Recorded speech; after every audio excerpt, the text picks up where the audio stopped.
আরব উপদ্বীপের পাথুরে মরুভূমি, উষ্ণ বাতাস, ধুলায় মোড়া মক্কা শহর। সেই সময়ে নারীরা ছিল পর্দার আড়ালে, শিক্ষা ছিল সীমিত, সমাজে তাদের গুরুত্ব ছিল খুবই কম।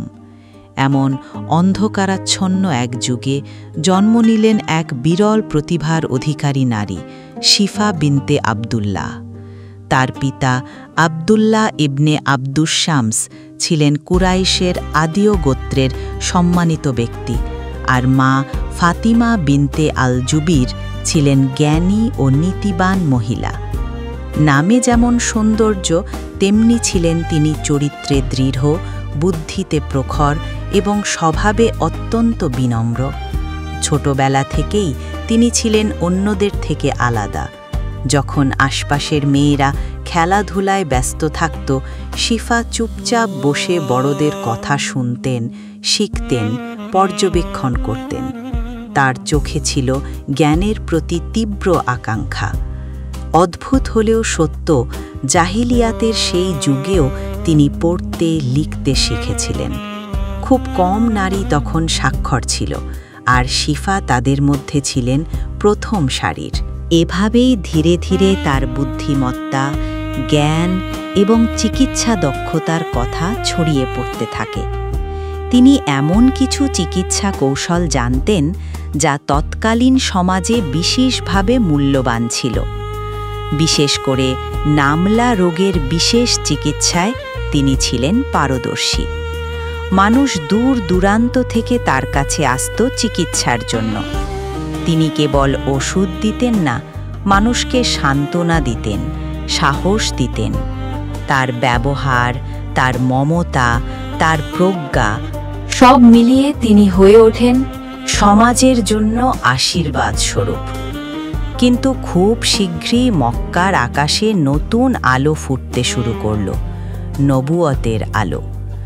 রাসূলুল্লাহ সাল্লাল্লাহু আলাইহি ওয়াসাল্লাম যখন আল্লাহর একত্ববাদের দাওয়াত দিলেন, সেই দাওয়াতের সত্যতা প্রথম যাদের হৃদয়ে সাড়া জাগাল, শিফা বিনতে আবদুল্লাহ তাদেরই মধ্যে ছিলেন। তিনি নিঃসংকোচে ঈমান গ্রহণ করলেন। সেই যুগে যখন নতুন মুসলমান হওয়া মানে ছিল নির্যাতন, উপহাস, সমাজচ্যুতি, ঠিক তখনই তিনি ইসলামের পাশে দাঁড়ালেন অবিচল সাহস নিয়ে। তার ঈমান ছিল দৃঢ়, তার অঙ্গীকার ছিল অটুট। আশেপাশের মানুষ যখন তাকে ভয় দেখাত, অপবাদ দিত, তিনি নীরবে বলতেন, সত্যের পথে বাধা আসবে, কিন্তু সত্য কখনো পরাজিত হয় না।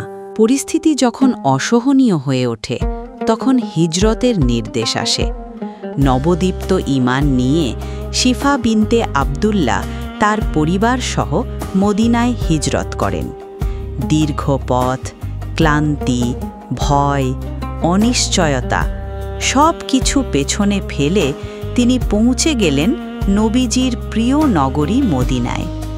সেখানে তাকে দেখে অনেকেই বিস্মিত হয়ে বলতো, তিনি শুধু সাহসী নন, তিনি আলোর পথের যাত্রী। মদিনায় এসে তিনি রাসূলুল্লাহ সাল্লাল্লাহু আলাইহি ওয়াসাল্লাম এর অত্যন্ত ঘনিষ্ঠ নারী সাহাবিয়া হয়ে ওঠেন। একদিন নবীজি তাকে ডেকে বললেন, হে শিফা, তুমি তো পড়তে লিখতে জানো, তুমি হাফসাকে পড়তে লিখতে শেখাও। এই নির্দেশ শুধু দায়িত্বই ছিল না, ছিল মর্যাদার চূড়ান্ত স্বীকৃতি। এভাবেই তিনি উম্মুল মুমিনিন হাফসা বিনতে ওমর রাদিয়াল্লাহু আনহার শিক্ষক হয়ে ওঠেন। দুই নারীর মধ্যে তৈরি হয় গভীর বন্ধুত্ব। হাফসা রাদিয়াল্লাহু আনহা পরে কোরআনের লিখিত সংরক্ষণে গুরুত্বপূর্ণ ভূমিকা রাখেন, আর তার সেই জ্ঞান অর্জনের শিক্ষক ছিলেন শিফা রাদিয়াল্লাহু আনহা। এ এক অমর ইতিহাস। এদিকে মদিনার নারীরা তাকে নেতা, উপদেষ্টা এবং শিক্ষিকা হিসাবে দেখতে শুরু করে। তিনি শুধু লেখাপড়া শেখাতেন না, নারীদের শুদ্ধাচার, স্বাস্থ্যবিধি, পরিচ্ছন্নতা এবং নৈতিকতার দিকেও দিকনির্দেশ দিতেন। রাসূল সাল্লাল্লাহু আলাইহি ওয়াসাল্লাম তার জ্ঞান ও চরিত্রে এতটাই আস্থা রাখতেন যে বিভিন্ন সামাজিক দায়িত্বও তাকে দিতেন। যখন নারীরা কোনো সমস্যায় পড়ত, তার কাছেই আসত সমাধানের জন্য। একবার উম্মুল মুমিনিন হাফসা রাদিয়াল্লাহু আনহা কিছু ত্বকের সমস্যায় ভুগছিলেন। রসুল সাল্লাল্লাহু আলাইহি ওয়াসাল্লাম তখন শিফাকে ডাকলেন এবং বললেন, তুমি যেভাবে নামলা চিকিৎসা করো, হাফসাকে সেভাবে চিকিৎসা দাও আর তাকে চিকিৎসার দোয়া শেখাও। এটি প্রমাণ করে যে তিনি ছিলেন নববী যুগের অন্যতম দক্ষ নারী চিকিৎসক। তার জ্ঞানের ওপর ছিল নবীজির পূর্ণ আস্থা। মদিনার বাজার, গলি, রাস্তাঘাট সবকিছু তখন দ্রুত পরিবর্তিত হচ্ছিল। সমাজের উন্নতি হচ্ছিল, শৃঙ্খলার প্রয়োজন বাড়ছিল। ঠিক এমন সময় খলিফা উমর ইবনুল খাত্তাব রাদিয়াল্লাহু আনহু তাকে এমন একটি দায়িত্ব দিলেন যা ইসলামের ইতিহাসে নিঃসন্দেহে একটি মাইলফলক। তিনি তাকে নিয়োগ দিলেন মদিনার বাজার দেখভালের দায়িত্বে, অর্থাৎ বাজারের শৃঙ্খলা, ওজন দর ঠিক রাখা, পণ্যের গুণগত মান পরিদর্শন, প্রতারণা রোধ সবই তার তত্ত্বাবধানে। একজন নারীকে এমন গুরুত্বপূর্ণ প্রশাসনিক পদ দেওয়া সেই যুগে ছিল অত্যন্ত ব্যতিক্রমী ঘটনা। কিন্তু উমর রাদিয়াল্লাহু আনহু জানতেন শিফা রাদিয়াল্লাহু আনহা সততা, বুদ্ধিমত্তা, নেতৃত্বের যোগ্যতা এবং দৃঢ়তার দিক থেকে ছিলেন সেরা পছন্দ। তিনি তার দায়িত্ব নিষ্ঠার সঙ্গে পালন করেন এবং জনগণও তাকে গভীর শ্রদ্ধার চোখে দেখতে শুরু করে। তার ব্যক্তিগত জীবনও ছিল শান্ত ও গৌরবময়। তার স্বামীর নাম ছিল আবু হাতিব ইবনে উবাইদ। তাদের এক ছেলে ছিল সুলাইমান। তিনি তার মায়েরই মতো দায়িত্বশীল, সাহসী এবং নীতিবান মানুষ ছিলেন। শিফা রাদিয়াল্লাহু আনহা তার সন্তানকে ছোটবেলা থেকেই কুরআন ও নৈতিকতার শিক্ষা দিতেন। সমাজে যতই দায়িত্ব থাকুক, নিজের পরিবারের প্রতি তার মমতা এবং দায়িত্ববোধ কখনো কমেনি। মদিনার মহল্লায় যখনই কেউ বলতো শিফা আসছেন, মানুষ এক ধরনের নিশ্চিন্তার অনুভূতি পেত। তার উপস্থিতি ছিল শান্তির ছায়ার মতো। তিনি মানুষকে বুঝতেন, শুনতেন এবং সমাধান দিতেন। অনেক নারী বলতেন, আল্লাহ শিফাকে আমাদের জন্য রহমত করে পাঠিয়েছেন। রাসূলুল্লাহ সাল্লাল্লাহু আলাইহি সাল্লাম এর সঙ্গে তার সম্পর্ক ছিল শ্রদ্ধা, আস্থা এবং প্রজ্ঞাভিত্তিক।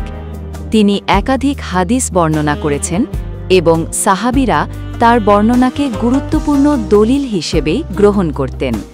তার ভাষা ছিল স্পষ্ট, বর্ণনা ছিল নিখুঁত আর সত্যের প্রতি ছিল অবিচল নিষ্ঠা। সময় দ্রুত কেটে গেল। নবীজি দুনিয়া থেকে বিদায় নিলেন। এরপর আবু বকর রাদিয়াল্লাহু আনহু এর যুগ, তারপর উমর রাদিয়াল্লাহু আনহু এর যুগ। সবকিছুর পরিবর্তিত সময়ে শিফা রাদিয়াল্লাহু আনহু তার দায়িত্ব, প্রজ্ঞা ও ব্যক্তিত্ব দিয়ে সমাজে স্থায়ী ছাপ রেখে গেলেন। বয়স যখন ক্রমশ বাড়তে থাকল, তিনি আরও বেশি সময় কাটাতে লাগলেন ইবাদত, পরামর্শ ও মানুষের কল্যাণে। শেষমেশ একদিন তিনি এই পৃথিবী থেকে বিদায় নিলেন। খলিফা উমর রাদিয়াল্লাহু আনহুর শাসনামলের শেষ দিকে মদিনায় তিনি ইন্তেকাল করেন। তার মৃত্যুতে পুরো মদিনা যেন এক মহিয়সী নারীকে হারানোর বেদনায় নত হয়ে পড়েছিল। তাকে মদিনার মাটিতেই দাফন করা হয়, ইতিহাসের সেই নীরব পবিত্র ভূমিতে যেখানে অসংখ্য সাহাবী চিরনিদ্রায় শায়িত। আজ যখন আমরা তার জীবন ফিরে দেখি তিনি ছিলেন সাহসী, শিক্ষিত, করুণাময়, প্রশাসনিক দক্ষতা সম্পন্ন, চরিত্রবান এবং দুনিয়াকে বদলে দেওয়া এক ইতিহাস নির্মাতা নারী।